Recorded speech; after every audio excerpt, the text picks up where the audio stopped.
Hey, good afternoon, everybody. I'm Dr. Andrew Spear, and I'm with West Side Comprehensive Chiropractic here on the Upper West Side of Manhattan. So, welcome to our Better Results Faster online course. Now, first off, it's great to see you here. One thing that the last few years has shown us is that it's very important that we all take care of ourselves and take care of our health. Unfortunately, it's also shown us that a lot of people in the world don't know how to do just that. Now, we all do know the basics. Eating healthy, exercising, sleeping well, and reducing stress are all important, but it takes effort to learn about and then achieve these goals. So today, we'll touch on some of these topics and also discuss how to get the most out of your chiropractic care here in the office. So kudos to you on making the choice to learn more and to take control of your health. That is the first, but sometimes the most challenging step to take. Now in this clinic, we have a couple of goals for each patient. Of course, we want to see you out of pain, but more importantly, we want to see you improve function and live life to the best of your ability. The key to making this jump from short-term changes to long-term fixes is education. Understanding how to make better choices, how to address issues before they worsen, and what you can do to avoid injury in the first place is necessary to make this happen. Now, my personal healthcare goal, or my definition of health, is being able to do what I want and still feel good afterwards. And it sounds simple, but there's a lot to unpack there, because we often have a really weird relationship with what health is. It's something that is often taken for granted, something that's ignored, especially when we're feeling good. And that's unfortunate because if we ignore it for too long, then we can actually lose it. We perform our normal routines, we bury ourselves in stress until pain starts, and that's when alarm bells start going off in the body. Now at that point, that's when we jump into action. We'll do anything, we'll take anything to get the pain to go away. And once it does, what do we then do? We go right back to our normal routine, back to stress, back to the very things that caused issues in the first place. Breaking the cycle, that's imperative to getting healthier. But to do this, we have to understand first that just feeling better isn't the same thing as being healthy. Now, our country in particular struggles with this concept. We invest a lot on avoiding pain, but what we really need to do is invest on being healthy. Last year, the US spent over $4 trillion on healthcare. That equates to nearly 20% of our GDP. Even prior to the pandemic, our country spent almost a double per person on healthcare compared to any other country in the world. Now you'd think that with this type of spending that our healthcare system would be at the top, at least top 5, right? But instead, our healthcare system is ranked 30th in the world by the World Health Organization, and our life expectancy is ranked 46th. While not every aspect of your health can be controlled, the Surgeon General previously stated that 50% of deaths here in the States are directly or closely indirectly related to our healthcare choices. So, what does this tell us? We have the resources and we have the money as a country to spend, but it is not getting the results that we need because a lot of us are just programmed to focus on our pain, or worse, just to focus on living with pain until it gets to a point where it's actually unbearable. Our healthcare system, by and large, is built to be reactionary rather than proactive, and we aren't focused on living healthier in the first place, and that needs to change. So let's dig in a bit more. Now, I told you what my definition of health is. As we continue to dig in deeper, I want you to kind of think in your own head about your own goals and your own definition of what a healthy lifestyle means to you. Now, as far as the official definition goes, health is the state of optimal function and not just the presence or absence of disease. Now, notice something missing in that definition. It doesn't mention pain at all. It focuses only on function and on the absence of function. So thinking of this definition, I wanted to tell you about a patient we worked with a while back. When he came in, he told us that he just had back pain, literally the only thing he wrote on his paperwork. He said apart from his back going out after a long car ride, he was pretty healthy, felt good on a daily basis. But in talking with him, he explained that he had high blood pressure, cholesterol issues, an enlarged prostate, and acid reflux or heartburn. He was on 9 different medications to control all of this. Now again, before this episode of back pain, he said he felt pretty good on a daily basis. No real pain, nothing holding him back. But knowing the full picture, would you say that he was really healthy? So true health is when everything in your body works 100%. Your circulatory system, your respiratory system, digestive and immune systems. If all of those are firing at 100%, then you are truly healthy. You will have no symptoms and you will feel amazing. But there's actually one system on top of all that matters the most. Because if that's not working at 100%, it can pull all those other systems down with it. And that's your nervous system. The brain, your spinal cord, and all the nerves connected to it are part of that nervous system, which communicates to every part and every system within the body, controlling how we feel, how we move, and how we heal. If this pathway of communication is working fully, then the rest of the body has that full potential to work at 100%. Now, I do say potential because this brings us back to our lifestyle and to our choices. Eating right, sleeping well, staying hydrated, and exercising can sustain and improve these systems. These choices and habits actively decrease the amount of stress in our lives, something that directly impacts and can inhibit the proper function of our body. Now, stress itself can come in many forms, but we split it into three major categories. First, we've got mental, like from anxiety or emotional stress. Second is chemical, like from eating poorly or being subjected to pollution. And third is physical, like from sitting every day with poor posture at the computer or repeated lifting and bending at work. Whatever the case, when stress is introduced, your body has the same response. It builds inflammation. First, it starts small, but with each added source of stress, fuel is added to that fire. If left unchecked and the stress is not offset, then the fire will build. Now, in physical terms, that means that the nerves will become inflamed, impairing their ability to communicate and coordinate effectively. It also means that muscles will begin to tighten and overcompensate, leading to tension and spasm.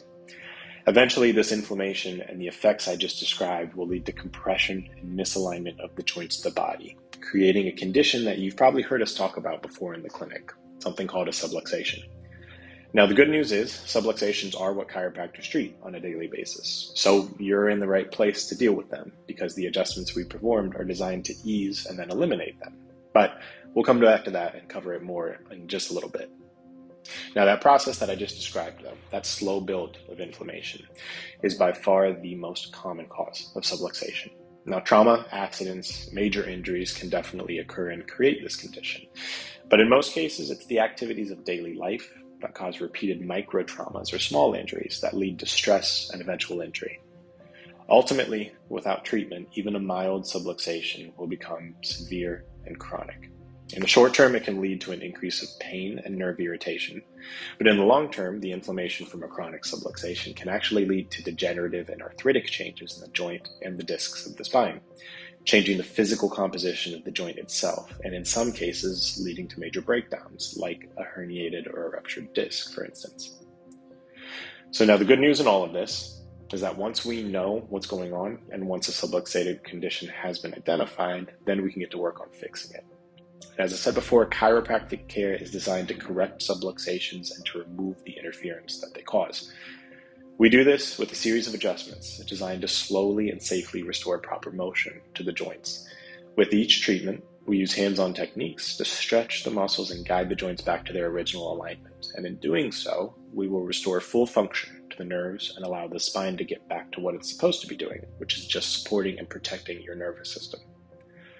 Now, I know when you get to start care with us, you get to go through a detailed report of findings with one of our doctors, and you get a lot of information regarding how treatment works.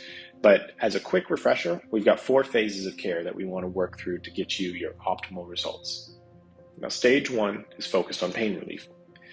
We want patients feeling better as soon as possible, and to get the best results, your frequency and timing matters because of the amount of inflammation that comes along with a subluxation. The first few treatments are going to feel like it's kind of 3 steps forward and 2 steps back. So just like with working out or learning a new skill, if we're going to get your body to do something different, we have to keep reminding it again and again until it sticks. Now, the good news is we have a saying, pain is the last to show and the first to go, meaning that oftentimes the alarm bells don't go off until you've had these conditions for a while. But the good news is as soon as we get that pressure off the nerve, your pain will start to improve. All right, so at the end of phase 1, we're expecting less pain and more mobility. Now that you're feeling better, the work can begin then on restoring your overall health to where it should be. And in phase 2, we start corrective care, focusing on teaching your body not only how to achieve proper alignment, but also how to keep it. This means we need to correct your posture and your mechanics through the adjustments and the exercise so that your body can better handle the daily stressors that you throw at it. Now, at this point, at the end of phase 2, We're expecting pain to be down, movement and mobility to be up, and that new muscle memory is starting to get established. So the next phase is then strengthening. We've got to turn these short-term changes into long-term fixes and habits. So exercises in this phase will be a bit more challenging, and ultimately the goal here is to make sure that your body learns to actually protect itself from stress, so you don't have to deal with injuries and irritation in the first place. Your body and nervous system will be starting to approach that optimal level of function, a healthy level of function. Now, once we get through all that hard work, we expect you to be feeling better, moving better, and more active. Then it gets easy. That puts us into phase 4, maintenance. Like we've said before, the stress won't stop. You've got to go back to work, unfortunately. But addressing mild subluxations and injuries as they come rather than letting them build back up will allow you to offset stress before it becomes a bigger issue. So just like with brushing your teeth to keep the cavities away, being proactive with your adjustments and exercises in the future will allow you to maintain your condition and keep your spine and body's communication online. All right, so now we know what treatment is designed to achieve. The goal being to get you beyond pain care focus and to get you in a position where your nervous system is truly healthy. But as we've said before, there are a lot of sources of stress. Your chiropractic care provides your defense, but good decision making can improve your offense. So let's talk about some practical and effective strategies to improve our approach to a healthy lifestyle. Now, these are some basic tips that we found very helpful to a lot of our patients over the years, but every person's needs are different, so be sure to talk to one of us throughout your treatment for more individualized recommendations. So first, let's talk about sleep. Rest is important because it's when our body heals the most. We know that averaging under 6 hours of sleep per night increases chemical and mental stress, but to be honest, if we get interrupted or improper sleep, it doesn't matter how many hours you get. The first thing to look at is your position. Now, sleeping face down is very challenging for the neck and the back. As an example, if you're sleeping on your belly, imagine that you've got to obviously turn to make sure you get a good deep breath in and be able to breathe throughout the night. So if you're sitting in your chair right now, turn your head to the side, and we're going to leave it there for 8 hours. I'll come back and check on you tomorrow. As you can imagine, it's not going to be a great position for you to be in. So we want to make sure that we try to get into a position that is keeping your spine in a much more neutral place. So sleeping either on your back or on your side is safest. That key is being the spine's position. It needs to remain neutral. It needs to remain supported. So if you're on your back, that means the chin in a relaxed position. Sometimes a small pillow under the neck or under the knees can help with this. And this will help release the lower back muscles as well. So when you're on your side, you want to make sure that your head isn't tilted too far up or too far down. Sometimes a pillow between the knees in this position can help by keeping the knees and the hips as well as the low back in a supported position. The other thing that I'll recommend is come up with a good bedtime and wind down routine. We know that definitely blue light before bedtime and being in front of a computer or electronics within an hour of going to sleep can disrupt REM cycles, which is when we get our deepest sleep and our deepest healing. Eliminating these before you get to go to bed for 45 to 60 minutes can help you achieve a much better night's sleep. Now, next up, we've got exercise and ergonomics. As Dr. Watkins always says, and you've probably heard him say it here in the clinic a lot, sitting is the new smoking. So if we want to be mobile later in life, we have to stay mobile early in life. I'm rolling both exercise and ergonomics together for the purpose of our talk today because that rule really applies in both realms. Staying active and consistent with regular exercise, even when done at home or at mild levels, will improve muscle strength and activation. It will improve joint lubrication and cardiovascular health. So when we think about our daily activities, though, many of us are either on trains, in a car, or at a desk for hours at a time. So when you're in a position where you can't exercise or move around a ton, keep in mind what I like to call the 20-20 rule. If you remain in the same position for about 20 minutes, your muscles and the tendons will begin to tense up. To avoid this, take a break for about 20 seconds every 20 minutes. Roll your shoulders, stand up, walk around in a circle, go get a coffee. Just by breaking your physical position for that short amount of time, you'll be able to reset the reflex and keep your body in a more relaxed position, and you won't lose your work or your train of thought. You can even take this a step further and help protect yourself from eye strain by picking a point across the room or something out the window at least 20 feet away and gazing at that for 20 seconds as well. Now, finally, what we're going to hit is quick notes on some diet, nutrition, and hydration. So now, quick question. Do you happen to know what happens when you put diesel fuel into a car that's meant for regular gas? As you can imagine, it's nothing good. Long story short, diesel is thicker. It's going to gum up filters and it's going to gum up the engine and cause that engine of the regular gas car to seize up rather quickly. Now, let's think about that, but in terms of our body. If we give ourselves the wrong fuel, it gums up the works. High amounts of artificial sweeteners and refined sugar have been shown in study to increase inflammation within the joints. Working in healthy fats, low refined sugar foods, and a variety of vegetables, on the other hand, can give your body the fuel it needs, as well as providing key nutrients to bolster our immune and nervous system support.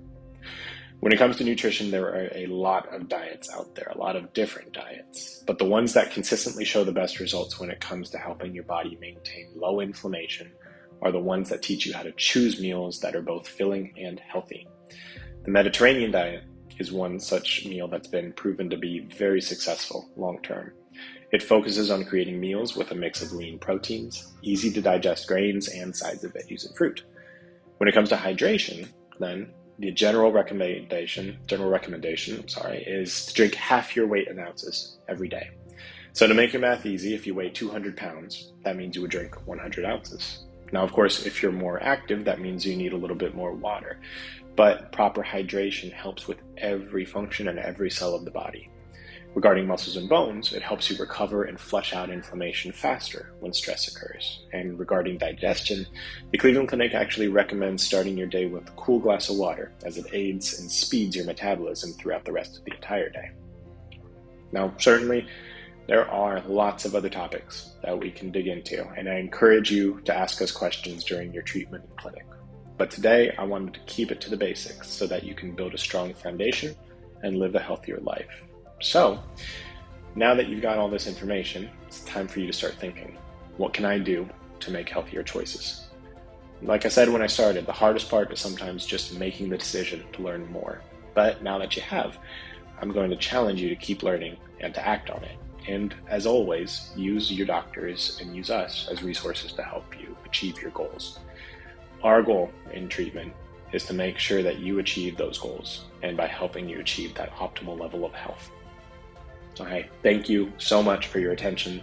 Thank you for being a part of our clinic and being a part of our Better Results Faster class today. I hope this has been helpful for you and a great start to your next decisions. And I look forward to meeting you here in office and having further discussions. We'll see you at your next appointment.